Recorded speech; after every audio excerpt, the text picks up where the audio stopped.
Recording number 23 భాగవత వివరణము అని చెప్పుకుంటూ ఉన్నాము. కుంతీదేవి భక్తి యోగము అనేటటువంటిది. ద్వారకకు వెళ్ళాలని కృష్ణుడు రథం ఎక్కబోతూ ఉంటే ఉత్తర పరిగెత్తుకుంటూ రావటం, బ్రహ్మాస్త్రపు బాధ నుంచి ఉత్తర గర్భంలో ఉన్న శిశువుని పాండవులందరినీ కూడా పరమాత్మ రక్షించటం, ఇదంతా చెప్పుకున్నాం మనం. అంతా అయిపోయి మళ్ళీ వెళ్ళటానికి సిద్ధమవుతూ ఉండగా కుంతీదేవి ముందుకొచ్చి కృష్ణుడికి నమస్కారం చేసి, మేనల్లుడే అయినా కూడా ఆవిడ కృష్ణ పరమాత్మ పరబ్రహ్మము అని తెలిసినటువంటి భక్తి యోగంలో ఉన్నది ఆ తల్లి. అందుకని కుంతీదేవి భక్తి యోగము అనేది చాలా చక్కని మనకి గైడెన్స్ అన్నమాట. అందుకే ప్రత్యేకంగా చెబుతూ ఉన్నారు. ఆయన రథం దగ్గర ఎక్కబోతూ ఉంటే ఆవిడ వచ్చి నమస్కారం చేసి చెప్పిందన్నమాట, నువ్వు ఎటువంటి వాడివి, లోకాలన్నింటినీ కూడా నియమించేటటువంటి వాడివి. ఎలా నియమిస్తాడు? సర్వత్రా మొత్తం లోకాలన్నీ పరిపాలన చెయ్యటము అనేది ఒక మనిషికి కానీ ఒక దేవుడికి కానీ సాధ్యమవుతుందా? అందుకని ఇక్కడ క్లియర్గా చెబుతోంది ఆవిడ, సమస్త జీవుల లోపల బయట కూడా వెలుగుతూ ఉంటావు నువ్వు. ఆ విధంగా నువ్వు లోకాలను నియమించడానికి సమర్థుడివైనావు. నువ్వు పరమేశ్వరుడని, మహాపురుషుడని, ఉత్తమ పురుషుడని నీకు పేర్లు. అటువంటి నీకు నా నమస్కారం తండ్రి అని చెప్పిందన్నమాట. పురములంటే శరీరము, పురుషుడు అంటే శరీరాన్ని ధరించినవాడు. వాటిని సృష్టించిన వాటిలో ఆయనే ఉంటాడు. ఒక రచయిత రాసిన కథలో ప్రతి చోట రచయితే ఉంటాడు. ఎంత చక్కని విషయం ఆవిడ మనకి గుర్తు చేస్తోందంటే, జీవులకు వెలుపల లోపల సర్వత్రా నువ్వే ఉంటావు కాబట్టే నువ్వు ఈ పరిపాలన అంతా కూడా చక్కగా చేయగలుగుతున్నావు, నువ్వు నియమించగలుగుతూ ఉన్నావు సమస్తాన్ని అని చక్కగా చెప్పింది. అట్లాగే తెరచాటున జరుగుతూ ఉంటే ఒక విషయం, తెర మీద వేరే వేరే ఇవి పడతాయి, నీడలు పడతాయి. ఆ నీడలన్నీ నిజమని మేము అనుకుంటాము, నువ్వేమో తెర వెనుకే ఉంటావు. అటువంటి నీ మహిమల్ని పరమహంసలు, రాగద్వేషాలని జయించిన వాళ్ళు, నిర్మలమైన ఆత్మ ఉన్న మునులకు మటుకే అర్థమవుతుంది. నిన్ను ఒక రూపంతో చూసేటటువంటి అదృష్టం మాకు మటుకే కలిగింది. నువ్వు మాతో పాటుగా ఉన్నావు కదా, మా పిల్లలతో కలిసి ఉన్నావు, మా ఇంటికి వస్తున్నావు, వెళ్తున్నావు, మాకు కష్టం కలిగినప్పుడల్లా ఎన్ని రకాలుగా నువ్వు రక్షించావు అనేదానికి అసలు లెక్క ఏమన్నా ఉందా కృష్ణ? నా పిల్లలు లక్క ఇంట్లో దగ్ధమైపోకుండా, మాడి మసైపోకుండా నువ్వు రక్షించావు. దుర్యోధనుడు విషం పెడితే భీముడు చనిపోకుండా రక్షించావు. దుశ్శాసనుడు నా కోడలికి మానభంగం చేయాలనుకుంటే తనని రక్షించావు. భీష్ముడు, ద్రోణుడు, కర్ణుడు మొదలైన వీరులందరి చేతుల్లో నా పిల్లలు చనిపోకుండా కాపాడావు. ఇక్కడ మనం అర్థం చేసుకోవాల్సిన విషయం ఒకటి ఉంది. ఈవిడకి చాలా కష్టాలు కలిగినాయి, అవన్నీ ఆవిడ తలుచుకోవటం లేదు.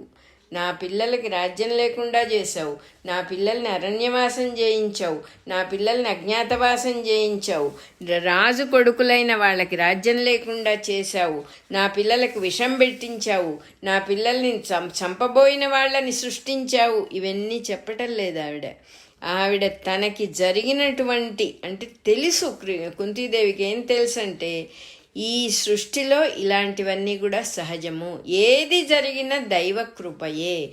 ఆ దైవకృపలో ఉండే ప్లస్ పాయింట్స్ అన్నీ ఆవిడ, అంటే ఇవాళ మనం బతికుంటే కదా ఏదైనా అనుభవించటానికి, ఆ పైగా కంప్లీట్గా దైవ సాన్నిధ్యాన్ని అనుభవిస్తూ ఉన్నది ఆవిడ. తెలిసిపోతుంది ఆవిడకి.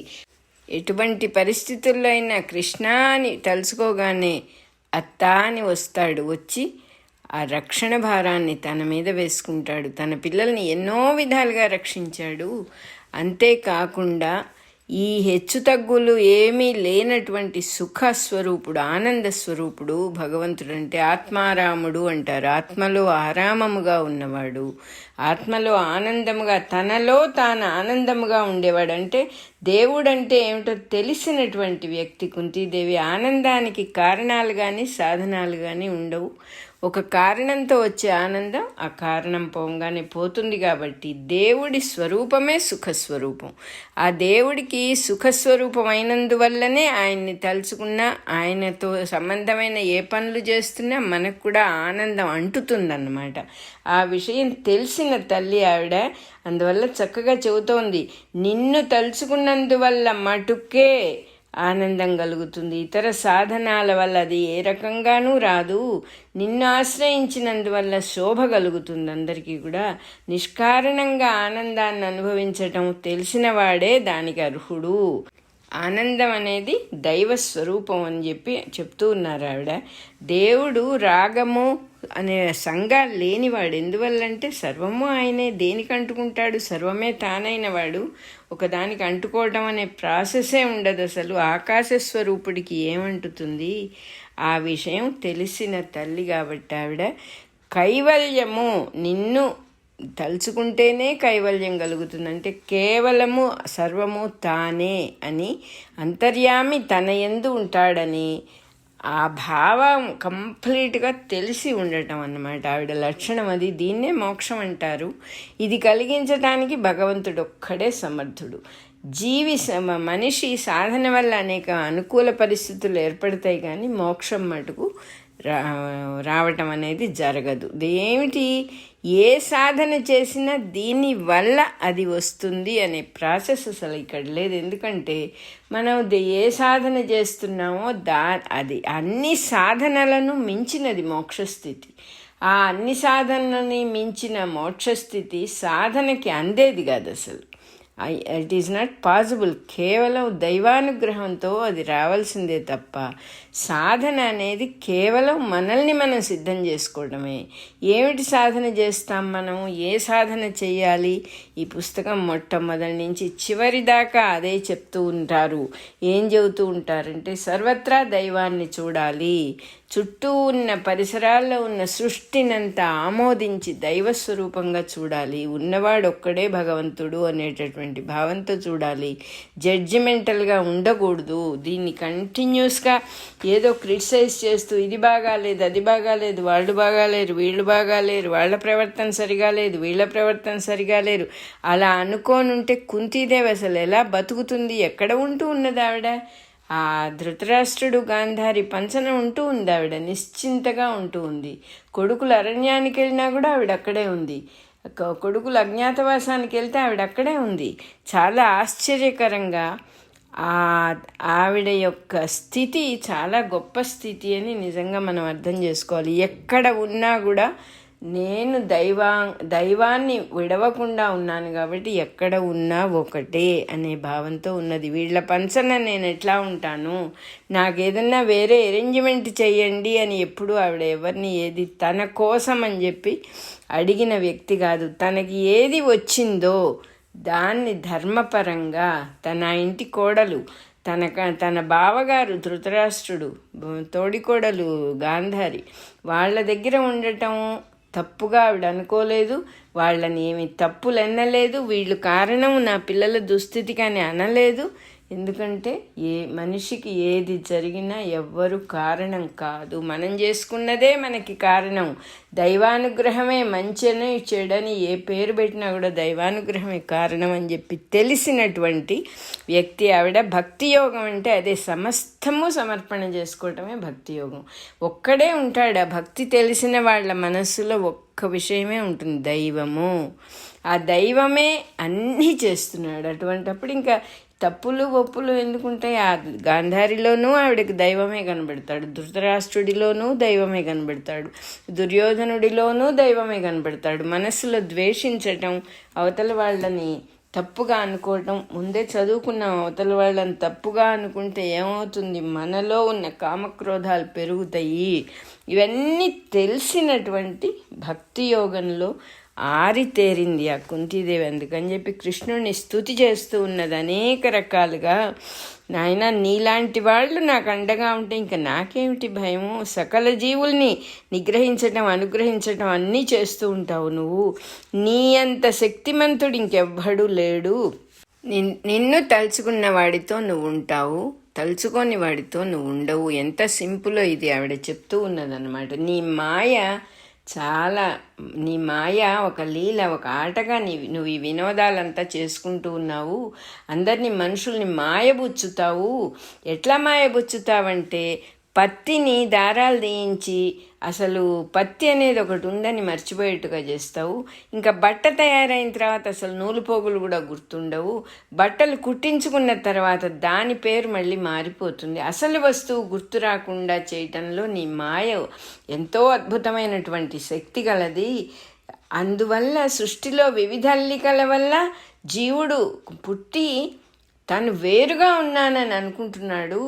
ఇష్టాయిష్టాలు, లాభ నష్టాలు ఇవన్నీ అనుభవిస్తూ మాయలో పడి కొట్టుకుంటూ ఉన్నాడు జీవుడు. కానీ ఇన్ని జరుగుతున్నా కూడా దేవుని అందే, నీ అందే అన్నీ జరుగుతూ ఉన్నా కూడా నువ్వు స్మరణకు రాకుండా ఈ కష్ట సుఖాలన్నీ అందరికీ అడ్డం వస్తాయి. ఇదంతా కూడా మాయా ప్రభావం. అయినా కూడా దేవుడు అనే నీకు ఇదంతా ఆట వస్తువుగా ఉండి నీ ఆధీనంలో ఉన్నట్టుగా అనిపిస్తుంది నాకు. నీకు ఇష్టమైన వాళ్ళని ఉండరు, నీకు అయిష్టమైన వాళ్ళని ఉండరు. నీకు జన్మము లేదు, కర్మము లేదు. కుండను తయారు చేసినప్పుడు కుండలో ఉన్న మట్టిని తయారు చేయటం జరగదు కదా. అట్లాగే కుండ బద్దలు కొట్టచ్చు కానీ మట్టిని బద్దలు కొట్టలేం కదా. అటువంటి వాడివి నువ్వు, సర్వత్రా ఉన్నటువంటి అచ్యుతుడివి, అవినాశివి. నీకు ఎటువంటి ప్రతి అణువులో అంతర్యామిగా ఉన్నావు కాబట్టి నీకు జన్మ ఉండదు. ఈ సృష్టి కూడా ఎంత అద్భుతంగా ఉంది. ఒక్కొక్క వాతావరణంలో ఒక్కొక్క జీవిగా పుడతావు. ఆకుల మీద ఆకు పురుగుగా పుడతావు, బియ్యంలో బియ్య పురుగులాగా అంతా దానికి సంబంధించిందే ఉంటుంది. అదే రకంగా మానవలోకంలో మానవులుగా ఉంటావు, దేవలోకంలో దేవతలుగా ఉంటావు, గంధర్వలోకంలో గంధర్వులుగా వాళ్ళ పనులు వాళ్ళు చేస్తున్నట్టుగా కనపడుతుంది. ఏ విత్తనం నుంచి ఆ వృక్షం పుడుతుంది. ఇదంతా నీ యొక్క మహిమే కదా. ఇవన్నీ చేసి మళ్ళీ విడిగా కూడా ఉంటావు. ఆ జీవులలోనూ ఆ జీవుడుగా ఉంటావు, మళ్ళీ అది కాకుండా నువ్వు విడిగా కూడా ఉంటావు అని ఆవిడ చెప్తూ ఉన్నది కుంతీదేవి. అదే రకంగా మనకి తెలిసి కూడా అనేక రకాల పరిణామాలు జరుగుతూ ఉంటాయి సృష్టిలో. ఋతుధర్మాలన్నీ పర్ఫెక్ట్గా జరుగుతూ ఉంటాయి. అవి ఋతుధర్మాల్లాగా చక్కగా ఆ సమయానికి కోకిల కూతలు, చెట్లు చిగుళ్ళు రావడం, యుగధర్మాలు మళ్ళా జరగటం, భూమి మీద మానవ జాతి పుట్టి సమస్యలన్నీ తెచ్చుకున్న తర్వాత అప్పుడు ధర్మ సంస్థాపన కోసం మానవ శరీరంతో దైవం అవతారం దాల్చటం మొదలైంది అని చెప్తూ ఉన్నారు ఇక్కడ. కుంతీదేవి ఎంతో భక్తితో, సమర్పణ బుద్ధితో పరమాత్మకి నమస్కారం చేసుకుంటూ ఉన్నది. ఈ భక్తి యోగము అనే విషయాన్ని స్పష్టం చేయటం కోసమే సూత మహర్షి కూడా ద్రౌపది పాత్రను, ఉత్తర పాత్రను, కుంతీదేవి యొక్క పాత్రను వరుసగా ప్రవేశపెట్టడం జరిగింది. ద్రౌపది అశ్వత్థామతో ఎలా సంభాషణ చేసింది, తన బిడ్డల్ని చంపిన వాడితో వెంటనే కొన్ని రోజులు అయిన తర్వాత కూడా కాదు, ఎలా సంభాషణ చేసింది, ఎంత మనస్సులో ఎంత ధైర్యము, భక్తి, దైవం మీద నమ్మకం ఉంటే అలా ప్రవర్తించగలుగుతారు అని అంటూ ఉన్నారు. భక్తి యోగంలో ఉండేవాళ్ళు ఎవ్వరూ కూడా ఇతరులని నిందించరు. ఎంత అపరాధం చేసినా, ఎంత క్రూరమైనటువంటి పనులు చేసిన వాళ్ళనైనా భక్తి యోగ సాధకులు నిందించరు అని మనకి ఇక్కడ అర్థం చేసుకోవాలి మనం అంటున్నారు. ఎందువల్లంటే ఎవరిని నిందించినా అక్కడ భగవంతుడే ఉంటాడు. భగవంతుడు లేని చోట ఏది లేదు అని తెలిసిన వాళ్ళు భక్తి యోగం చేసేవాళ్ళు. అందువల్ల వాళ్ళు అన్ని భగవంతుడి యొక్క చర్యలే, ఆయన చేష్టలే అని తెలిసిన వాళ్ళు కాబట్టి వాళ్ళెవ్వరిని కూడా నిందించరు. అదే రకంగా ఉత్తర రావటం కూడా తనకు ఆపద కలిగినప్పుడు ఎప్పుడు ఆత్మసమర్పణ తప్ప, శరణాగతి తప్ప ఇంకొక మార్గం లేదు అని ఇంకొకసారి మళ్ళీ నిరూపణ అయింది. ఈ కుంతి స్తుతి చేయటం వల్ల భగవంతుడికి భక్తి యోగంలో చేసిన సమర్పణలో దేవదర్శనం మిగతా ఏ మార్గాలతోనూ సాధ్యం కాదు అని అర్థమవుతుంది. ఒక భక్తి యోగ మార్గం వల్ల మటుకే ఇది సాధ్యమవుతుంది, వేరే ఏ రకంగానూ సాధ్యం కాదు అని అర్థం చేసుకోవాలి. అట్లాగే ఇంకా కూడా ఆవిడ శ్రీకృష్ణుని శ్రీకృష్ణ యదుభూషణ అని మనకు కూడా తెలుసు, పద్యం ఉంది. నాకు ఇంకా కావాల్సిందేం లేదు కృష్ణ, నా మనస్సులో యాదవుల యందు పాండవుల యందు గల మోహాన్ని తొలగించు. యాదవులంటే ఆవిడ పుట్టింటి వంశం వాళ్ళు, మనకి ఎంత అయినా కూడా ఏం చేసినా ఆ పుట్టిల్లు అనేది ఒక పక్కన మనసులో గట్టి అటాచ్మెంట్ ఉంటుంది, ఒక మమకారం ఉంటుంది. నా ఇల్లు, నా పుట్టిల్లు, నా వాళ్ళని. అటువంటి మోహాన్ని నాకు తొలగించు, పాండవుల మీద తొలగించు, యాదవుల మీద నాకు ఆ మోహం లేకుండా చెయ్యి.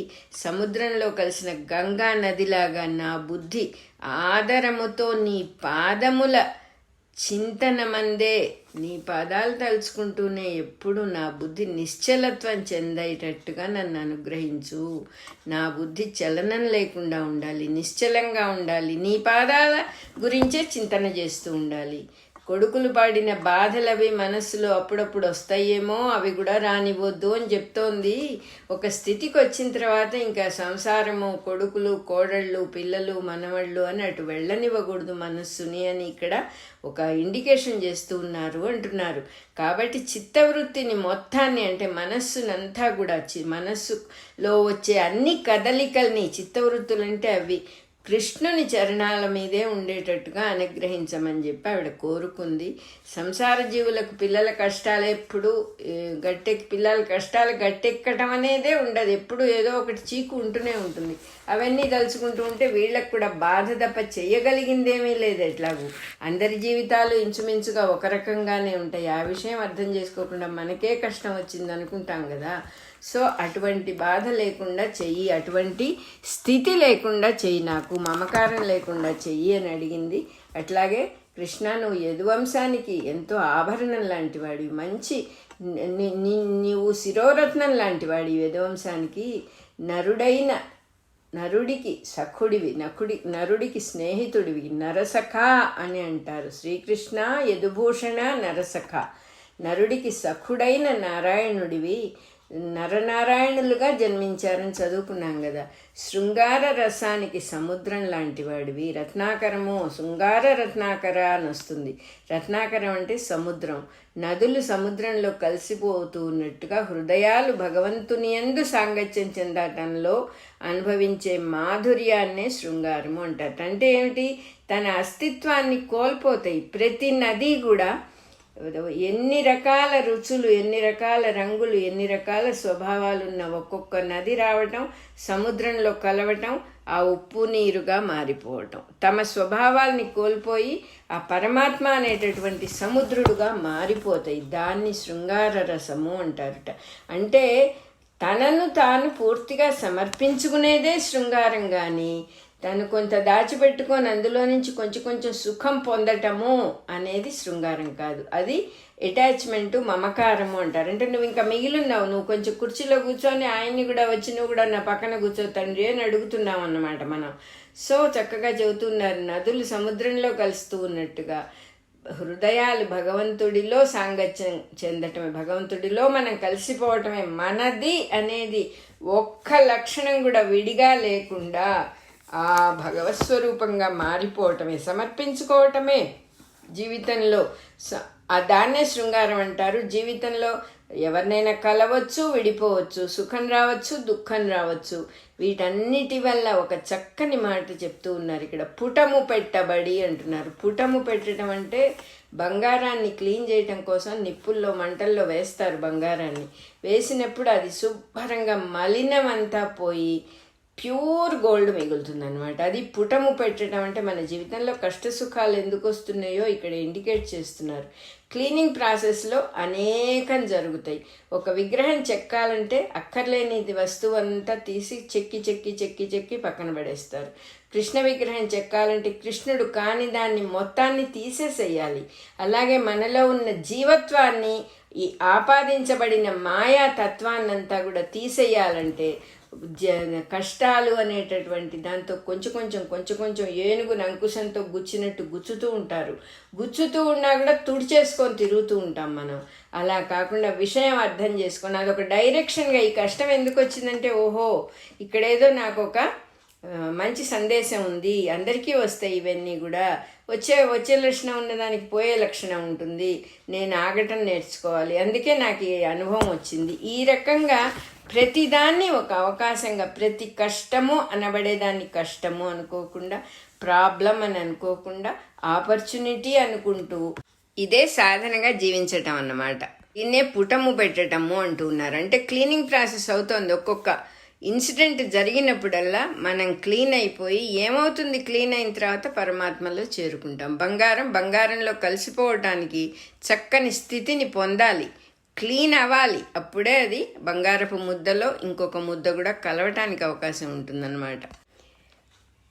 జీవితమున సంయోగ వియోగాదులు అంటే ఏవేవో కష్టాలు సుఖాలన్నీ వస్తూ జీవితం పుటము పెట్టినట్టుగా క్లీన్ అయిపోయి పవిత్రమైపోతుంది కొన్ని జన్మలకు.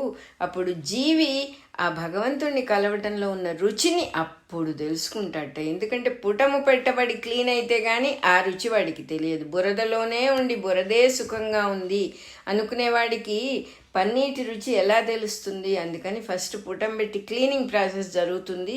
క్లీనింగ్ ప్రాసెస్ ని మనం కష్టాలు అంటాం. ఎందుకంటే మనకి ఏ చిన్న కష్టం కూడా రాకూడదు. కష్టాలు లేకుండా జీవించిన వాళ్ళు అని మనకి ఎవరైనా ఉన్నారా అసలు చరిత్రలో? పైగా కష్టాలంటే ఏమిటి అసలు? మనకు అన్ని కష్టాలే. మన రొటీన్లో ఏ కాస్త తేడా వచ్చినా కష్టమే. అది మనం అలాంటి జీవితాన్ని అలవాటు చేసుకున్నాం. కష్టం అనేదే లేదు అసలు. ఒక సాధన ఉంది కానీ కష్టం లేదు అని ఇక్కడ బాగా క్లియర్గా చెబుతున్నారు. ఈ పరిణామం అంతా కూడా చెప్పటానికే భగవంతుడు జ్ఞానులని ఋషులుగా రామావతారంలో ఆకర్షించాడు. కృష్ణావతారంలో గోపికలుగా కల్పించి చక్కగా ఆ కృష్ణ లీలలన్నీ చేశాడు ఆయన. అంటే ఆ భగవంతుడు నదులు సముద్రంలో కలిసినట్టుగా గోపికలందరూ ఎట్లా ఆశ్రయించారు కృష్ణుణ్ణి, ఎంత నిష్కామంగా ఆశ్రయించారు వాళ్ళు. ఇక్కడ మామూలుగా ఒక చిన్న కథ చెప్తూ ఉంటారు. నారదుడికి డౌట్ వచ్చింది ఒకరోజు, తనకంటే భక్తులు ఇంకెవరైనా ఉంటారా అని. విష్ణుమూర్తి దగ్గరికి వెళ్ళి అడిగాట.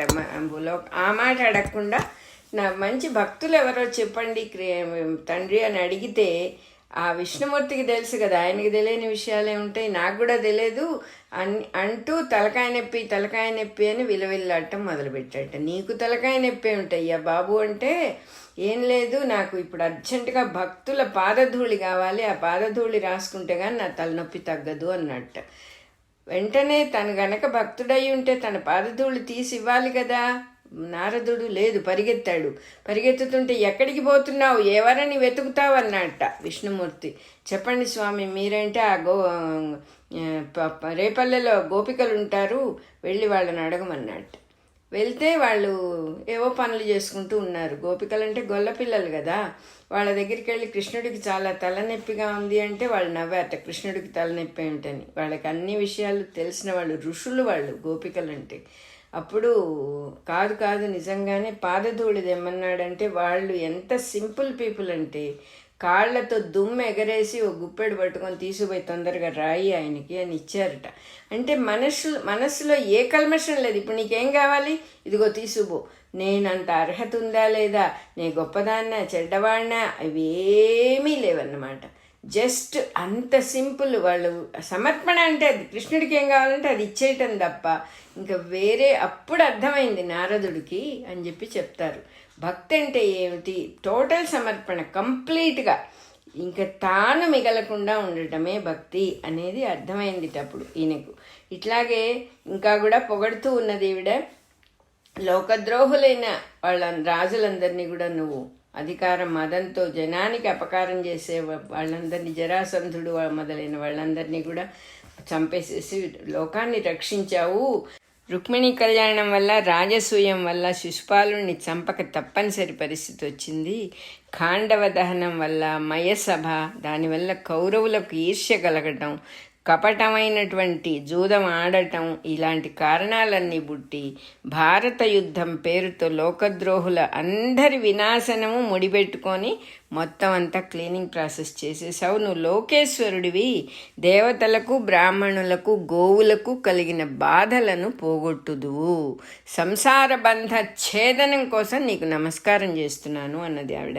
అట్లాగే దేవతలకు లోకేశ్వరుడవు అన్నది, అంతా లోకాలన్నిటికీ ఈశ్వరుడు. దేవతలకు బ్రాహ్మణులకు గోవులకు అని ప్రత్యేకంగా ఎందుకు చెప్పవలసి వచ్చిందంటే, దేవతలు ఎవరికి అపకారం చెయ్యకుండా ఉండేటటువంటి స్వరూపాలు. ఎప్పుడు సృష్టికి సహకరిస్తూ ఉంటారు కానీ వాళ్ళు ఎవరిని గురించి తప్పుగా అపకారం చేసేవాళ్ళు కాదు. బ్రాహ్మణులు కూడా అంతే. సద్బ్రాహ్మణుడైన వాడు ఎప్పుడు లోకానికి మేలు జరగాలని కోరుకుంటాడు. బ్రహ్మ విద్యని ఆచరించేవాడే బ్రాహ్మడు. బ్రహ్మ విద్య అంటే సర్వత్రా దైవాన్ని చూసేవాళ్లే బ్రాహ్మణులు. అటువంటి వాళ్లే ఈ లోకానికి నిజంగా అవసరమైన వాళ్ళు. గోవులు కూడా, గోవు అనేటటువంటి దేహంలో సమస్త దేవతలు ఉంటారని చెప్తారు. ఆ గోవు కూడా ఎప్పుడూ ఎవరికి అపకారం చేయదు. నిస్వార్థమైనటువంటి జీవితం ఆ గోవుది. ఆ గోవు యొక్క పాలు, పెరుగు, నెయ్యి ఇవి లేకపోతే యజ్ఞాలు అవి ఏమీ జరగవు. కాబట్టి గోవుకు చాలా ఇంపార్టెన్స్ ఇచ్చారు. అటువంటి వాళ్ళ బాధలన్నీ నువ్వు పోగొడతావు. బ్రాహ్మలకి, దేవతలకి, గోవులకు కలిగే బాధలన్నీ పోగొడతావంటే లోకానికి ఉపకారం చేస్తావు అని అర్థం. వాళ్ళు బాగుంటే లోకమంతా కూడా బాగుంటుంది. కాబట్టి నేను ఈ సంసార బంధం నాకు పోవాలని నేను నిన్ను ప్రార్థిస్తున్నాను కృష్ణ అని ప్రార్థన చేసింది ఆవిడ. కొన్నాళ్ల పాటు ఉండు, నువ్వు వెంటనే వెళ్ళిపోవద్దు అని చెప్పినందువల్ల అక్కడ ఉండటానికి ఒప్పుకుని మళ్ళీ రథం దగ్గర నుంచి వెనక్కి వెళ్ళాడు.